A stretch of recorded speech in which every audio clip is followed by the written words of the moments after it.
কি সুন্দর ছিল পলাশ সাহা ও সুস্মিতা দিদির জীবনটা। হঠাৎ করে যে এইভাবে ভেঙে চুরে চুরমার হয়ে যাবে কখনো কেউ ভাবতে পারেনি।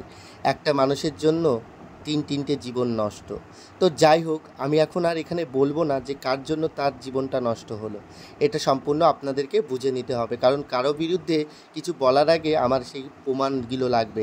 সেই প্রমাণগুলো আমার কাছে এখন নেই, যে কারণে আমি তোমাদেরকে বলতে পারছি না। কিন্তু এতটুকু বলতে পারি, পলাশ সাহা ও সুস্মিতাদির জীবনটা এইভাবে ধ্বংস হয়ে যাবে তার নিশ্চয়ই কোনো না কোনো একটা কারণ আছে। কারণ শুধুমাত্র শাশুড়ি এটা নয়, শাশুড়ি ছাড়াও এমন কেউ আছেন যারা কিন্তু তাদের সংসারটা নষ্ট করার জন্য উঠে পড়ে লেগেছিল। আজ হয়তো তারা সুখের ঘুমে ঘুমাচ্ছে, কিন্তু এই যে সুস্মিতা, সে তার স্বামীকে হারিয়েছে। সুস্মিতা নিজের স্বামীকে হারানোর পরে পাগলের মতন হয়ে গেছে। কারণ এত সুন্দর স্বামী, সে নিজের মুখে বলেছিলেন এরকম পুরুষ সে কখনো দেখেনি, বা এমন স্বামী ভাগ্যে একটা পাওয়া যায়। সেই মানুষটা আজ হয়তো এই পৃথিবীতে নেই। কিন্তু সুস্মিতা দি, তুমি যদি একটু মানিয়ে নিতে হয়তো এরকম হতো না। অনেক লোকই কমেন্ট করছে। অ্যাকচুয়ালি কী বলো তো, মানিয়ে নিতে নিতে একটা সময় যখন দেয়ালে পিঠ থেকে যায় না, তখন না আর মানিয়ে নেওয়া যায় না। কারণ দেখো, এই যে সুস্মিতা দিরা, এই যে নতুন বিয়ের পরে অনেক মানুষ হানিমুনে যায়, তো হানিমুন করতে গেলে সেখানে যদি শাশুড়ি মা যেতে চায়, সেখানে সুস্মিতা অবশ্যই আপত্তি করবে। যে কোনো মেয়ের স্বাভাবিক, এটা কেউ ভালো চোখে নেবে না যে একটা জায়গায় হানিমুন করতে যাচ্ছে, সেই জায়গায় শাশুড়ি রাগ করছে যেও না তোমরা।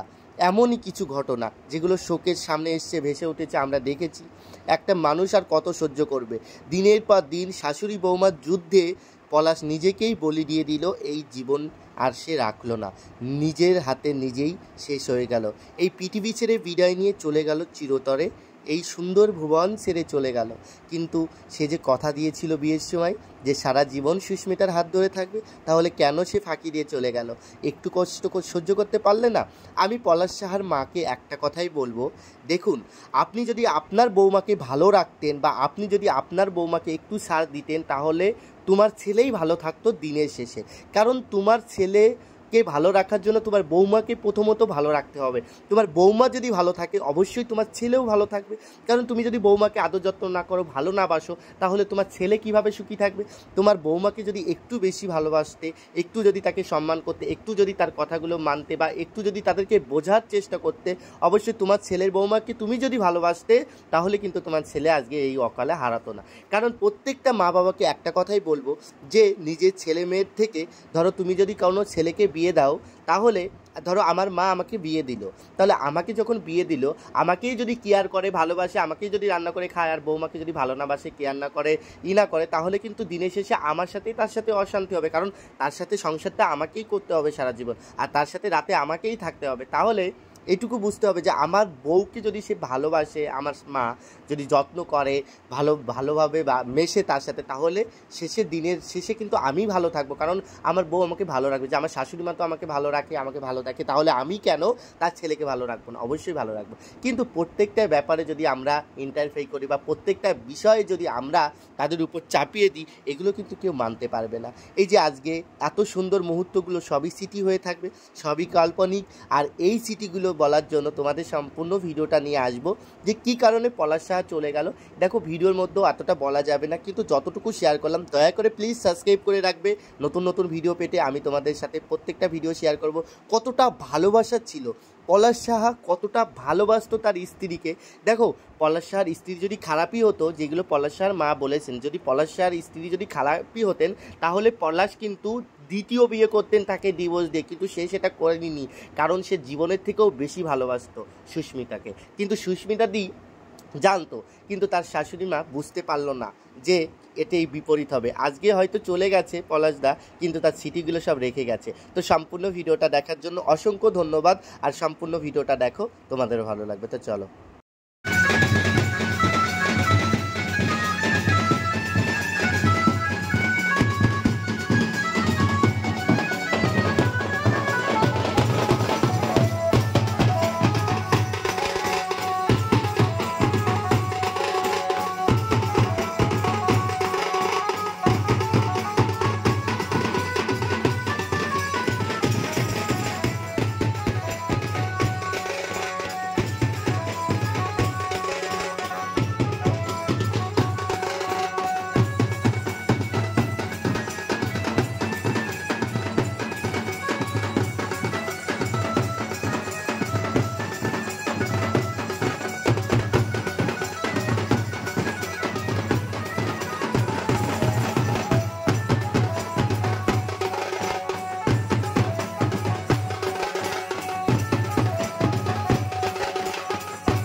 আমার পোষা পাখি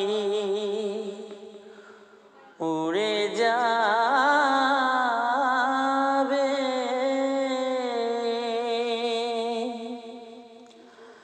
সজনী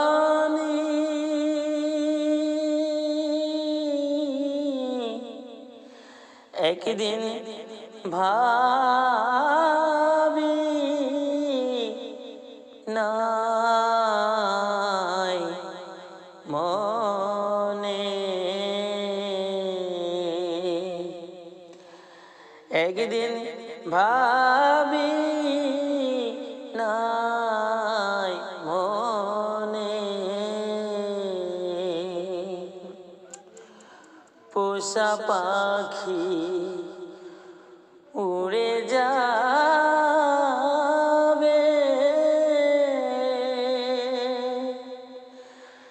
সজনী